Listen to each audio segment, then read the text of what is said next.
Hey everyone, and welcome to today's Explainer. If you look at the modern world we live in right now, it was literally born from the ashes of what has to be one of the most chaotic, intense periods in human history. We're talking about an era where rampant disease, brutal warfare, and just absolute human resilience collided to completely tear down the old medieval feudal system. Okay, let's dive into this.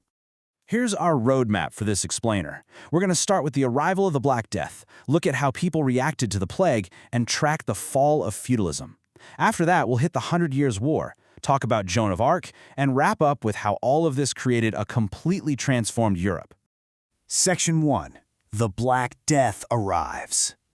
To really wrap our heads around the sheer impact of the plague, we've got to set the stage with the incredibly bleak reality of 14th century Europe. After decades of crazy climate shifts and major famines between 1315 and 1322, you had this huge malnourished population. They were already weak. So the crucial point is, when the plague hit after 1347, an absolutely staggering 30 to 60% of Europe's entire population died in just 5 years. We are talking 25 to 30 million people gone in half a decade. That is an almost unimaginable scale of loss, and it completely destabilized every single level of medieval society, from the poorest serfs all the way up to the highest nobility. So how in the world did it spread so fast? Well, this invisible biological enemy actually started over in Central Asia, hitching a ride on fleas that were nesting in the fur of rats. Those infested rats crawled onto trade ships, basically hitchhiking along these massive international trade routes. And when those ships finally docked in European ports around the Mediterranean, the rats, and of course those infected fleas, came ashore. From there, it was game over. The plague spread rapidly inland, just moving relentlessly across the entire continent. Section 2. Reactions to the plague. You really have to imagine the sheer absolute terror going on here. Medieval doctors had zero concept of germs or microscopic bacteria, right? So this led to total panic and some pretty desperate, wildly unscientific theories about how to survive. A super popular one was the idea that the disease was actually spread by bad aromas, just foul smells traveling through the air. And honestly, this theory is what gave us that terrifying, iconic look of the medieval plague doctor. Because they thought bad smells caused the infection, these guys wore those long, creepy beaked masks and stuffed them with dried flowers, spices, or even cloth soaked in vinegar to, filter out the bad air. The crazy irony here? Throwing out garbage to stop bad smells actually led to better sanitation, which unintentionally helped reduce the rat population. Without any actual medical science to rely on, society completely fractured. The church officially stepped out and said, look, the plague is God's punishment for our sins. So you had a lot of panicked people suddenly becoming extremely religious, literally handing over their life savings to the church hoping to buy a ticket to heaven. But then, on the flip side, others just went the opposite route. They decided to live purely in the moment, throwing these massive parties, eating and drinking everything in sight, figuring, hey, we're going to die tomorrow anyway. And then, tragically, the fear caused people's judgment to fail in the worst ways. Some communities lashed out at outsiders, especially Jewish populations. Because Jewish communities had different cultural customs, they sometimes had lower infection rates in certain areas. And instead of learning from that, they became the targets of terrible suspicion, horrible scapegoating, and violence by Christian Europeans. Section 3. The Fall of Feudalism. As the plague finally started to dial back a bit, the catastrophic scale of death actually created this massive, unexpected shift in power. And this brilliantly illustrates basic supply and demand. The massive drop in population created a severe, crippling shortage of workers. Think about it. For centuries, serfs had been tied to a lord's land, forced to do backbreaking labor for free. But suddenly, their labor was incredibly valuable. There was nobody left to do the work. So the surviving serfs suddenly had actual leverage. They started demanding real, hard wages for their work. The aristocratic lords obviously tried to fight it, but eventually they had no choice. They were forced to release their serfs and actually pay them. This dealt a fatal, permanent blow to the strict feudal system that had dominated Europe for hundreds of years. Section 4. The 100 Years' War. Now, as if the deadliest pandemic in history wasn't enough, massive geopolitical chaos was happening right alongside it.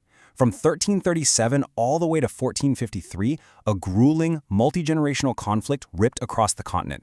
It's known as the 100 Years' War. And the dynamic was fierce but totally mismatched. You had France, which was significantly larger and immensely wealthier, but then you had England, which had a much more organized government and far superior military tactics. So what sparked a literal century of bloodshed? It was a mess of complex feudal ties where English nobles actually owed loyalty to the French king for lands they held in France, mixed with a really bitter dispute over who was the legitimate heir to the French throne. When King Edward III of England stepped up and claimed the French crown for himself, decades of brutal war were officially set in motion. The absolute game changer of this war from a technological standpoint was the English longbow. And let me tell you, this was a terrifyingly powerful military weapon. The sheer size of the longbow meant an archer could draw the arrow back way further, packing it with immense energy so it could fly longer distances with just devastating force. Because they had this revolutionary tech, English armies, even when they were heavily outnumbered, were able to pull off massive, shocking victories against fully armored French knights. The most famous example of this is for sure the Battle of Agincourt in 1415, led by King Henry V. To truly get a picture of the chaos on that battlefield, just listen to this first-hand account from the historian John Froissart, talking about the English archers. He wrote, "Then the English archers stepped forth one pace and let fly their arrows so wholly and so thick that it seemed snow." I mean, just imagine being a French soldier, looking up and facing a literal blizzard of high-velocity, armor-piercing arrows blocking out the sky. It was a completely revolutionary and absolutely devastating style of warfare. Section 5. Joan of Arc. So, just when it looked like France was completely broken and English dominance was a sure thing, we get this massive burst of human drama entering the narrative. We see the incredibly unlikely, practically miraculous rise of a teenager who would step up and single-handedly alter the course of history. Joan of Arc was born a poor peasant girl, but she firmly believed that she was literally being guided by the voices of saints, telling her she had to drive the English out of France. Now remember, this is an era where military leaders were exclusively wealthy, older noblemen. But somehow, this uneducated teenage girl manages to convince the French Dauphin, the heir to the throne, to let her lead his army. And shockingly, she absolutely delivered. Her inspiring leadership completely turned the tide of the war, and she famously broke the English siege of Orleans in 1429. Joan actually pulled off her mission and got to see the Dauphin officially crowned as King Charles VII. But as you probably know, her story takes a really tragic turn. Through a series of shady backdoor deals, she was captured by the English, put on trial, and accused of heresy just for claiming she had divine inspiration. She was tragically executed in 1431. But here's the thing. The English couldn't kill her legacy. Long after her death, her name was completely vindicated. She was declared a saint by the church, and she's forever immortalized as this legendary French heroine who literally saved her nation. Section 6. A transformed Europe.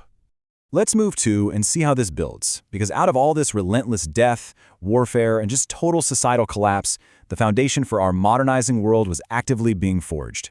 Looking at the timeline, it just proves how insanely condensed this crucible of chaos really was.